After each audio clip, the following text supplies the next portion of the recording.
The Ten Commandments, updated. Okay, so it is 5:15 here in Sedona, and the sun is behind Mingus Mountain. So officially, Sabbath has ended, and of course, every Sabbath I grow tremendously. I change. I think I have a belief system, and then I realize I really don't have any belief systems. It's just a continual evolving, learning, listening process to the divine kingdom within. And, I realized today, unlike most people who are able to keep the Sabbath, keep it holy, we don't move around, right? We sit quietly at home. We don't cook. We don't clean. We don't go on social media. We don't do anything than give ourselves a proper, at least 12 hours. Well, I know most people can't do 12 hours, but let's say an hour. Let's just go with an hour. At least 1 hour, right? Just staying in the living word, asking for the living word to expand and evolve your awareness and understanding of what you're reading, because it never stops evolving. It's always forever expanding. And I got so much revelation today, just nonstop. Holy Spirit woke me up with what's coming about the PLFs. And today's content isn't on the PLFs. I'll maybe try to do that tomorrow. But the exposure, everything will be revealed on the PLFs. But just a continual, not just the Ten Commandments. I'm going to read you now what I learned about the Ten Commandments today. But then once that lesson was done, and before the Sabbath ended, about, 5 hours ago? Yeah, so I had about 5 hours from 7 a.m. to noon, and then from noon to 5 now, I got on being the bride and understanding the kingdom within. And I'm going to try to upload both videos tonight if my voice can take it.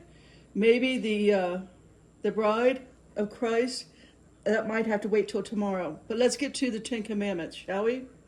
I just encourage you guys to treat the Sabbath with so much reverence and holiness that it is. It's about your building the intimacy of being the bride of Christ. And again, more on that maybe tomorrow, but you need to be quiet. I mean, if you're constantly talking, how are you discerning the word that's inside yourself? So the Sabbath is about not just no cooking, no cleaning, no social media, but try the very best you can to not engage with others in your house. Let everyone be silent. Keep to themselves, have the living word, and get to know who you are as the bride of Christ. A lot of distraction, a lot of noise is not allowed for that. Holy Spirit is extremely subtle until he's not. Until you spend 6 years alone in your cave, and then Holy Spirit is screaming all the time, waking you up before you're ready to get up. But you obey. So at the time Moses was given the Ten Commandments, that was to an ancient culture and an ancient people. That was for responsibility, that man was aware. It bears no relation to the responsibility of the children of light at this time. That was a different consciousness. The people that Moses was speaking to was an extremely different culture and consciousness. Now I call that the one-niner consciousness. And we are now 26 years past that end date, that expiration. The one-niner consciousness is over. The systems they built, that is over.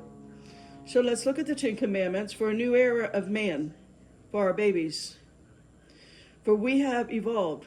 We, mankind, humans, we continually grow. And I know I volunteered to come here in a human form to remind mankind on its collective role to take a quantum leap forward and come back to balance and harmony with our kingdom within.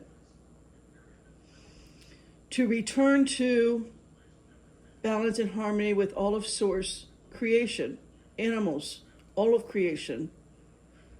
To become once again as the indigenous were.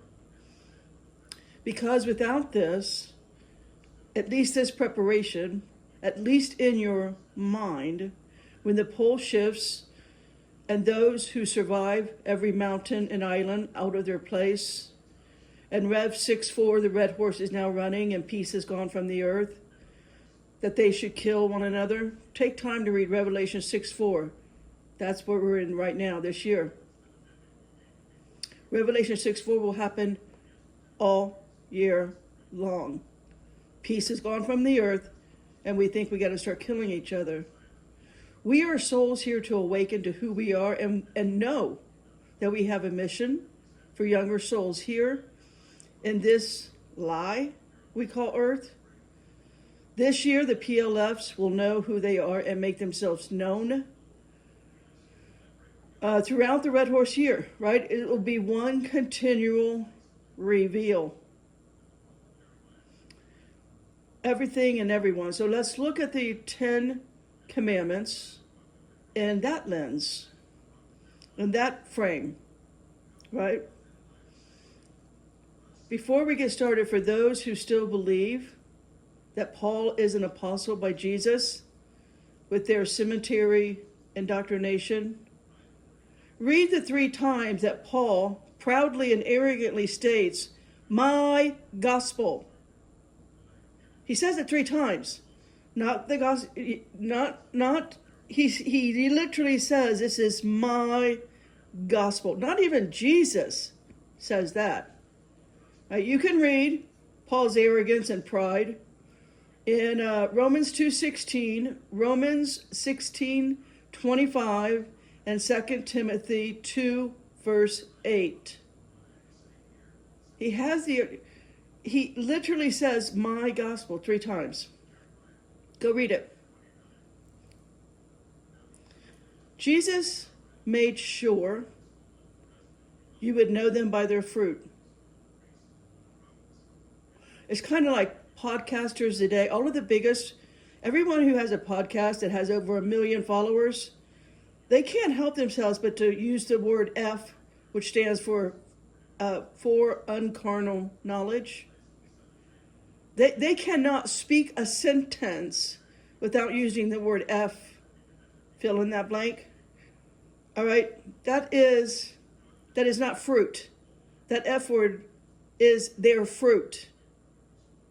So if you're just because they have 1 million subscribers and they're using that kind of profanity, it is a distortion on their soul and a distortion on your soul. Run. All right, back to the 10 commandments. The most important is Exodus 20, verse 3. Now, all of these verses, you guys know the 10 commandments are in Exodus 20. So if I just say verse 3, you know where I'm coming from. Exodus 20. Okay, you shall have no other gods before me. Today, the open paganism is not in plain view. It is happening instead with holidays, traditions, cultures, the steadfastness of holding the traditions of our fathers. More on that later. But today's paganism, having no other gods before me, that comes in the form of everything we distract ourselves. It's called Hollywood movies. It's called music. It's called videos. It's called sports. And the halftime shows that sports do, whatever they call them. It's called ceremonies. It's called the Olympics. It's called our institutions we call schools, education, universities. All of that is other gods. Thinking that science is truth, that outer space is truth, that all of that institution, indoctrination, that is putting other gods before me. Now, you'll learn more about this in Being the Bride of Christ video that I'll put out most likely tomorrow, because my voice is already giving out. When you sit quiet weeks at a time, never leaving your cave like me, your voice just like gives out easily when you do begin to talk. All right, so anyway, the Olympics, the superb owl. It's not Super Bowl, it is superb owl. Why? Owl? An owl? An owl has the greatest eyesight and the most fierce predator of the night. That's why Satan takes the form of an owl. That's why they worship that 50-foot owl at Bohemian Grove. Super Bowl is not, it's superb owl. It is a satanic ritual. And does it not happen like at the beginning of the year? I'm not sure. I don't keep up with that kind of stuff. But as I recall, I think that happens at the beginning of the year. Whatever, it doesn't matter. The paganism, having other gods before me, in the very first commandment, that's in commercials. It's in all kinds of subliminal media. It's in the gaming world. It's all a distraction. But let's look at it from a soul perspective. As the bride of Christ. That's my only purpose going forward in the Red Horse cycle, called a year. It's the only reason I volunteer to come to this wicked dome as the bride of Christ, to let others know if they too have that they too have that spiritual authority, and to please step into their authority for the mission, whether you're here under Michael, Enoch, or Melchizedek, or you don't know, doesn't matter. To wake up souls up from the amnesia of this dome prison. To have no other gods before me today means get your head, all of your senses out of entertainment, out of indoctrination, out of your given BS, belief systems. And know for souls today, it means we souls today in human form, which is really only about 10% of the population. That is to say, a soul from Adam, the Adamic soul. Most everybody in a human form today is a merfolk. Oh, I'll have to remember, I was taking a video of one of the most famous actresses to have ever walked this dome we call Earth. In a movie that she won an Oscar for, probably her first Oscar. I don't know if she's won more than one Oscar. But when merfolk get emotional as a human, their jagged double row of teeth comes through. I took a video.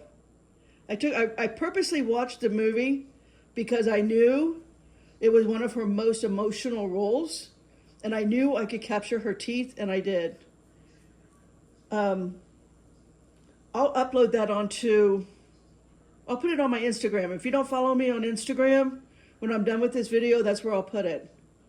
And so you'll see Julia Roberts in the movie Erin Brockovich, and I videoed her mouth when she's becoming emotional with that lawyer guy she works for.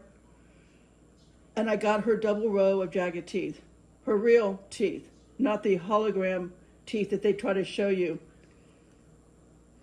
Just so you guys aren't so shocked, because you're going to start seeing this for yourself in real time with people standing right in front of you that you think are human. That is not our reality. We live in a Nephilim, genetic, corrupted dome. Period. Our souls are not genetically corrupted. Our spirits are not.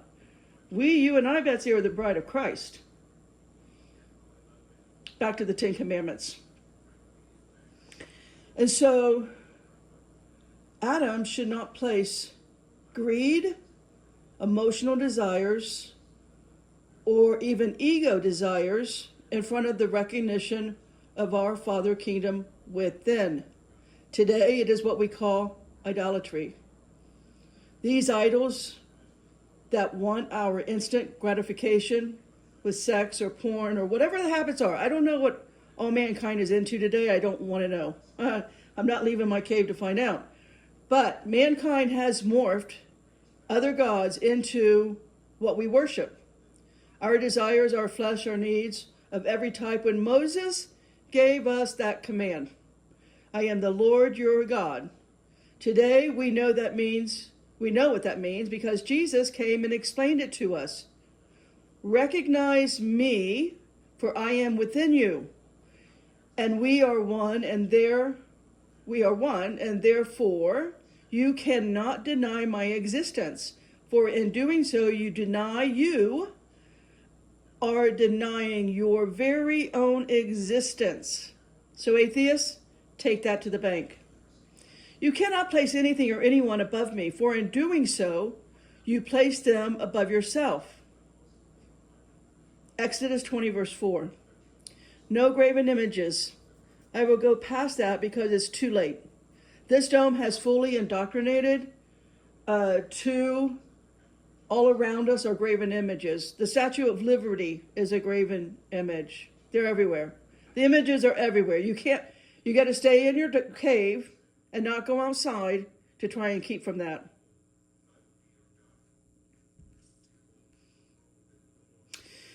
So let's take a deeper dive into verse 5. Exodus 20, verse 5. Now this one is a good one. This one, we need to evolve this to understand how it applies to the bride of Christ today. I am a jealous God, which we know that is within us. Our Father of light has no jealousy in him. It's not possible. He is only light. He doesn't have emotion other than love, respect, holiness, reverence. He doesn't have jealousy. What's that telling us? It's talking to our ego. Is speaking to the human soul, that jealous God inside of us that we're told about here. That is the light speaking to the human soul of desires, of emotion, of the fleshly desires in this kingdom material world. He is now speaking about himself. He is speaking to the state of being human. God in human form. That's what we are. The bride of Christ. We are God in human form. We are God, the Father light, having a human experience. We humans who are God become jealous, right? It's natural. He's talking about the jealousy within each of us, quick to anger and seek revenge. A jealous God within will act irrationally and harm others, which is harming ourselves. Instead of this, as we have as humans been since 1 AD, let's say, the 1-9er club, that consciousness, that mentality. Today, that 1-9er club is gone and has been for 26 years now. I call it the Eve consciousness, the Aramaic word, and the second letter on the board above the TV there, the fire, is bet. So, we would read this commandment more like, now today, for the bet consciousness, I am the Lord your God, I am love and light, all-seeing, all-knowing, and always benevolent. And I allow you freedom of choice and freedom of will to take any action you wish during the course of your life, as long as you take responsibility for the results of your actions. If you wish to take the path of destruction with your emotions like jealousy, I bless you and charge you with that result of your desires leading to your own demise as a soul. But I give you free will and choice. That's a whole other ballgame. That whole I am a jealous God, that is turned on us, humans. Are we seeing the bigger picture? We're getting a real lesson as a soul. Your emotional negativity or negative expressions harm your soul. You have a choice to not do that. If we could collectively as a race of humans make this a rational conversation, right? Instead of going into a state of jealousy, that the actions of another is creating this response within us and simply not act upon this. But we walk away and we retreat within, to our light, the kingdom. What then could we begin to achieve? If we begin to take responsibility for our actions, thoughts, ideas, then we have reached a point in our evolution in taking full accountability with our relationship with the kingdom within, and we achieve bride status. It's simply intelligence as a soul. When we put down the evil indoctrination of this dome's demiurge mind control, of this so-called nonsense the pastors call end times eschatology, that Jesus is coming to hijack us into the sky and we will all be married at the same time, is absurd. Many of us here now are the bride. We became the bride millions, if not billions of years ago. It's called evolution. And we help others through this swamp called Earth, as we help other life forms made by the Father of Light on their evolutionary journey as well. We are, as the bride, in service to others no matter their level of consciousness.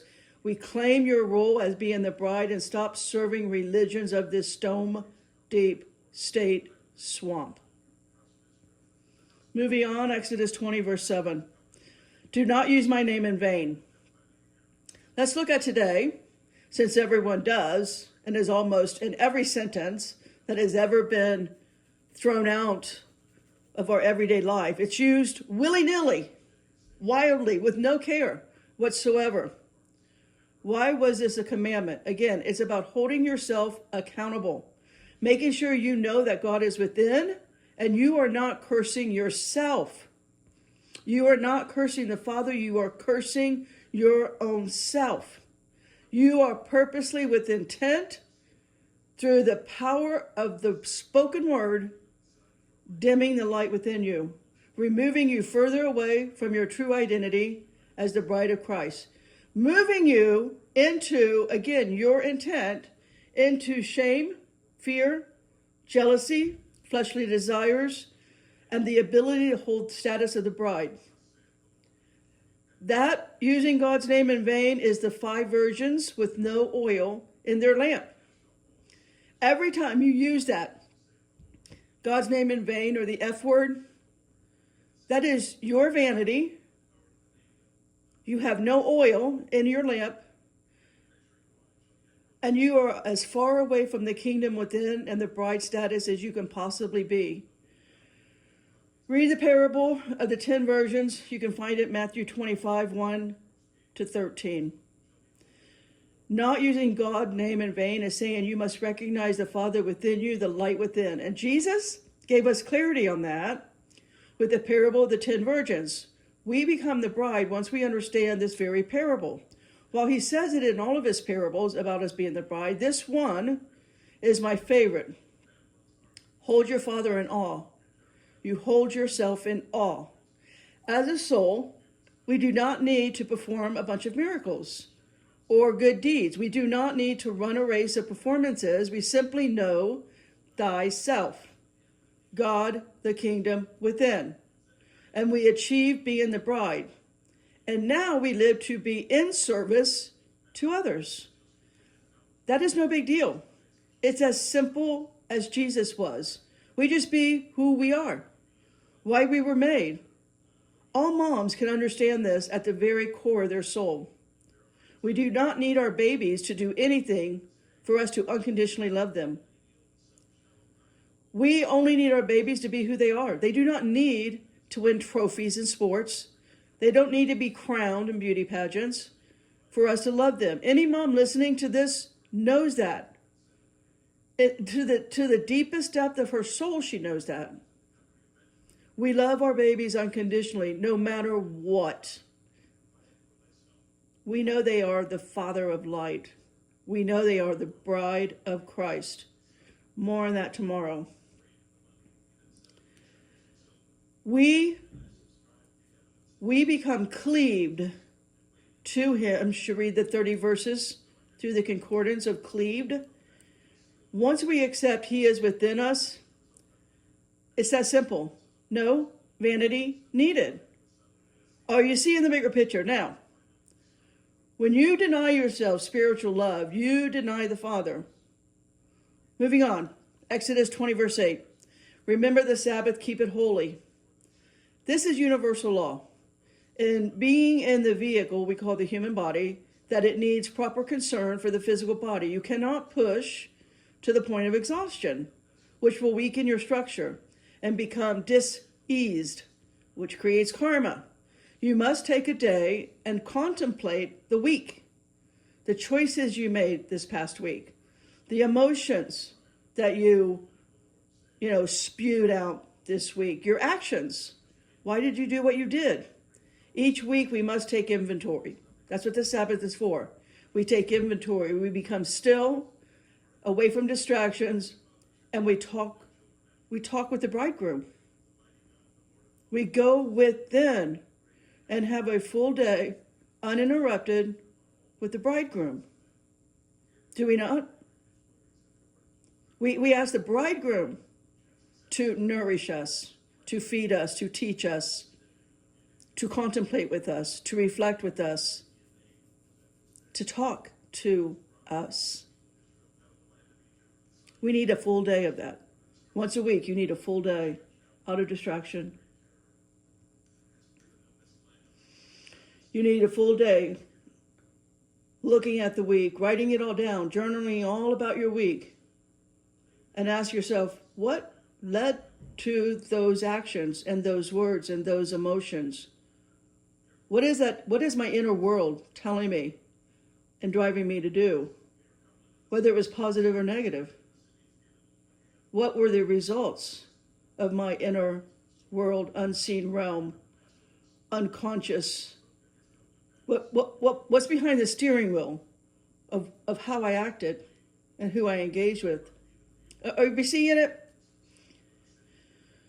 So while it's fresh on your mind, really journal about that. Go within and get the answers.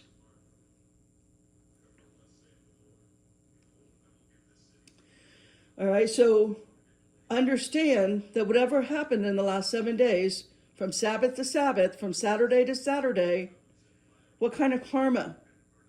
What action got you a reaction, positive or negative? What was the cause and effect? You must pray to learn the lesson for your soul's growth or lack thereof. You must talk to your Creator within you. And going forward to the next Sabbath, to next Saturday, how will your life improve? How do I improve my actions and my words and my path, being the bride of Christ? How will you create with clarity, with the divine within, and serve properly others on their path, instead of only living for your fleshly desires? How can you take the next 7 days and nurture the light within and love yourself? How can you recharge your mind, body, and spirit for a new week with strength of soul and spirit? The Sabbath was given to a human vessel to love yourself, to be aware of the kingdom within, so that the following week you're in service to others and not just let yourself using your kingdom within for the greater good of others, your Father's creation of souls on their path of evolution, their journey. We're not all at the same stage of our journey. Everyone is different. Exodus 20, verse 12, honor thy father and mother. The key word in this commandment is honor. Back in the day, that meant to that culture of humans, servitude, blind obedience, which was the understanding in ancient times that men and women sacrificed themselves to the greatest degree of honor. Let's today look at how it has evolved to include the cultures of today. While the living word is timeless, but we allow it to evolve and expand to complement and support the societies we've created for mankind today. Our thinking, our culture is different. And apply this word honor to our brothers and sisters, to the heavens and the earth, to animals and nature, to respect and recognize creation, the Trinity, to respect and accept in all of its forms. It's not anyone's role to possess another human. Today, human trafficking is wildly out of control. The predator consciousness is in 99% of all so-called humans. We must transition into accepting and honoring all of mankind, regardless of their state of evolution, because we have now reached a time where we will see everyone for who they really are, not human, but not in fear. We must take the scales off our eyes and ears and be in service to the consciousness, life forms around us. It's all part of the treasury of light. Predators or not, it's the circle of life. Exodus 20, verse 13, thou shalt not kill. This was a simple statement. In the culture it was given to, and today we must expand this into our awareness now as the conscious changes are upon us going forward. Let's look at it as a bride of Christ. We would look at it for our little ones learning. Now let's call it, thou shalt not kill another's ambition or ideas. Thou shalt not murder thy love for thy father with the indoctrination of institutes that the father is not, or thinking that the father is not within yourself, that Jesus is returning to save and hijack, so-called rapture, his bride into the air. Let's end this cycle of killing off of the bride of Christ and the teachings of Jesus, letting Paul's false apostle, with his gospel, told to you 3 times by himself, this commandment, shall not kill, does not say that thou shalt not cause death. Why? Because death does not exist. The Father of light created only immortal, eternal humans and angels. We cannot die. We simply end a cycle. We must not take upon ourselves to end another person's cycle. We are a projection of our Father, so we must never commit suicide. Life is not ours to take, not ourselves or anyone else. Indoctrinating your babies with school, so-called education institutions, what do they call that? Asylum? Yeah, think of the school as an asylum before you want to put your baby, your little 3, 4, 5-year-old in an asylum. Free from merfolk training. Thou shalt not kill is do not indoctrinate your babies. All right, you stop. You don't give them the so-called science or so-called NASA, so-called lies of outer space. You don't give them Western medicine that you need 200 vaccines by the time you're 2 months old. This is killing the minds. You are killing and distorting the mind, the soul, and the heart of our little ones. Thou shalt not kill is actively engaging in this dome's demiurge systems, whatever you want to call them, voting, governments, the hierarchy of politicians, entertainers, idolaters, religions, music. It's all killing our future generations' minds. It's not allowing the soul to have free choice, free speech, free wonderment, to be in awe of itself and the light within, to be one with our Creator's creation, his animals, trees, flowers, rocks. It's killing the journey of the free soul from going within and becoming the bride of Christ. Why would you do that? Now, I said that with that Sebastian Manis, I can't say his last name, but there was an SNL skit. Did you guys see it? An SNL skit where somebody's acting like Sebastian, the comedian Sebastian. And he's like, why would you do that? Anyways, moving on. The souls today, incarnation, are a bride of Christ. We now live in the Bet Eve consciousness. Young parents, you have only the right to keep your baby safe, protected. You have no right to determine their path. You love your babies, and you let them explore life forms that surround them. They will naturally talk with animals. trees, flowers, and rocks. It's all a living consciousness. Our Creator surrounded us and is in us. Do not participate in the systems of this dome. And 20 years from now, those babies today, they will create heaven on earth. They will naturally implode the demiurge. The archons will have no more louche for their existence. Let your babies alone. Take your hands off of them. Nourish them. Feed them. Put a roof over their head. But let them become who they are. Why? Because they are the bride of Christ. We'll get into all the Bible verses on that one tomorrow. Same with the 10 Commandments, Exodus 20, verse 13. Thou shalt not commit adultery. Today, this has a much larger understanding. It does not apply to just having sex with another person, regardless of gender. This is a soul commandment. As a soul in human form, when this was handed down in ancient times, entire civilizations were pagan, carnal in nature. Only sex was in their mindset. That was their daily lifestyle. Today, this commandment has evolved. It has morphed into and applies to not just being carnal, but to have respect for others. So let's look at the root of the word adultery. Adult means ripe, mature. Jesus teaches us about ripe fruit. Let's read Matthew 7, 17 to 20.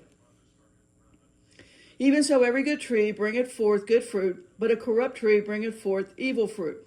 As a good tree cannot bring forth evil fruit, neither can a corrupt tree bring forth good fruit. Every tree that bringeth not forth good fruit is hewn down and cast into the fire. Wherefore by their fruits ye shall know them. The true law of adultery has been raped by religions of every kind, of all faith, for fear that once again the culture would be carnal as it is today, with 99% of human predators in all walks of life. Today, adultery is causing harm and damage to a soul. For if you cause a lesson to another person who has not asked for that lesson, and it was cast upon them without consent, that is adultery today.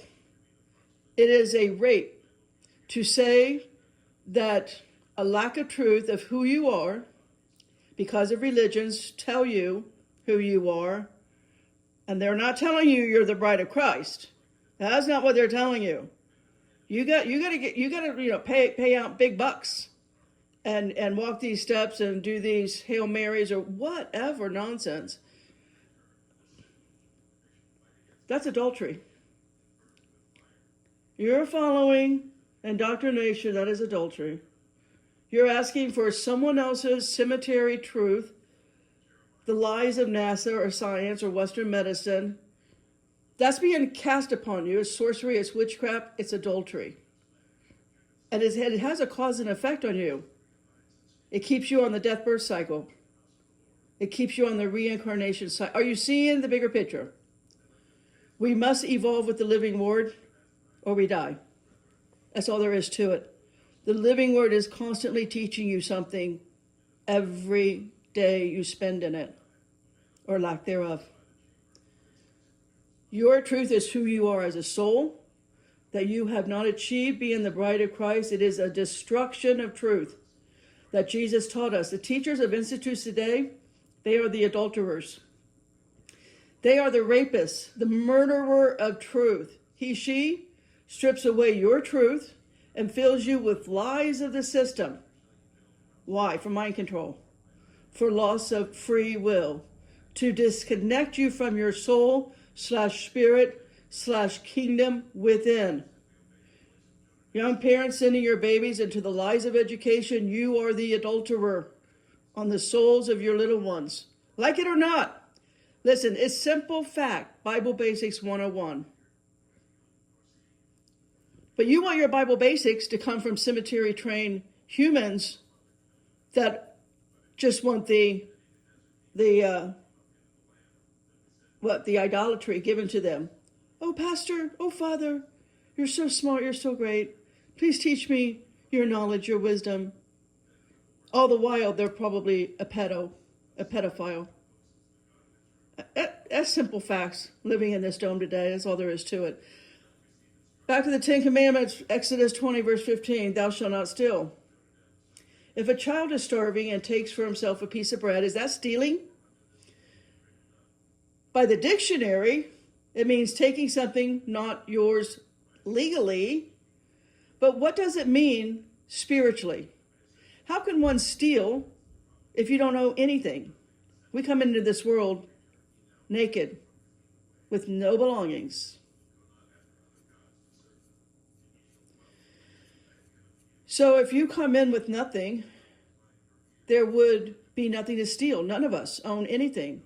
That is ego, not spirit. To apply this commandment today would be more like, thou shalt not acquire anything by reasons of greed. Now, that's saying something different. That is to say, he requires more than is flowing effortlessly to him. That is to also say, you have a possession, and I, human ego, I feel I'm entitled to have that. So I'm going to take it from you.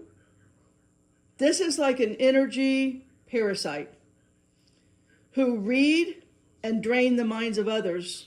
They use their power to control other lives, and they get them to do their bidding, their dirty work. They form cults to brainwash. They are spiritual thieves cloaked as pastors, priests, and rabbis, teachers, professors, scientists, astrophysicists, fill in the blank, whatever they are. They are taking children of God, children of light, for their fame and their fortune. They are stealing the knowledge away from our children, using technology to declare them to be their own. It is impossible to steal. There is nothing to steal. We come into this world with no belongings. Nothing is ours. This is a consciousness, not a worldly thing. Jesus is not of this world, and neither is his bride. We do not hold this concept of this world. Next, we have thou shalt not covet.